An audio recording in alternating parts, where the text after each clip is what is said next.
Hello बच्चों. So today after discussing about entropy, now we will discuss about temperature entropy diagram, that is known as TS diagram. What? TS diagram. TS diagram. TS diagram is for a graph between temperature and entropy. A graph between temperature and entropy is called temperature entropy indicator diagram and this is called TS diagram. ठीक है, तो यहाँ होगा, एक बार हम TS diagram को PV diagram के साथ कंपेयर करके फिर बनाएंगे.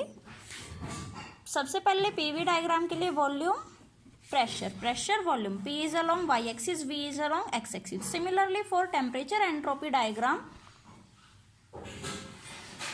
T is along y axis and entropy is along x axis. Okay, now in PV diagram, for a Carnot engine we always represented it is as ABCD. ABCD indicates an engine, an heat engine, where the curve AB indicates that it will work at a temperature T1 and the curve CD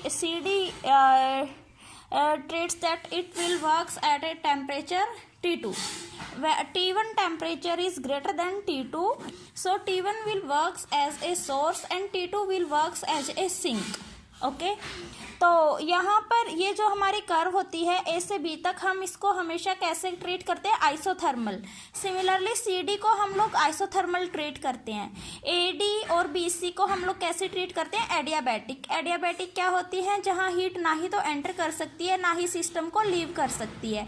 similarly in the isothermal curves temperature क्या रहता है? During the whole process same रहता है.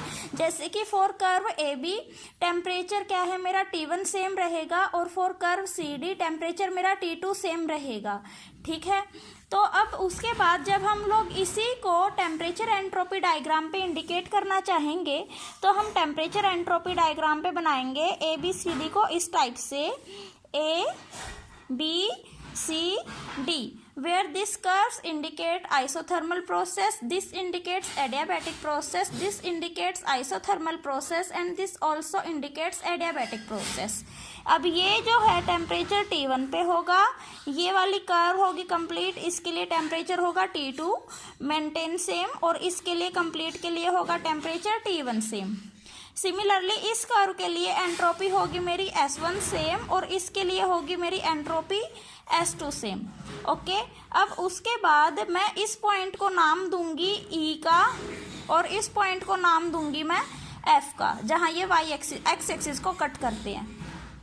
ठीक है, अब उसके बाद जब मैं बात करूंगी इन दोनों इंजन्स के बारे में, तो देखो मैं एक इंजन ये जो ए बी है मैं इसे कंसीडर करके चलूँगी कि ए बी के ऊपर जो टेम्परेचर T1 पे यहाँ पे total amount of heat Q1 absorb होती है. तो जो Q1 अमाउंट ऑफ हीट मेरी अब्जॉर्ब हुई वो मेरी इक्वल होगी ऑन द TS डायग्राम, जो उसके नीचे का एरिया होगा उस कंप्लीट के इक्वल होगी.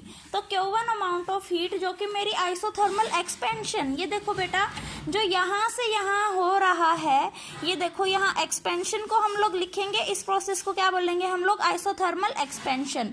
बी टू सी को हम लोग क्या बोलेंगे? Adiabatic expansion. क्या बोलेंगे? Adiabatic expansion.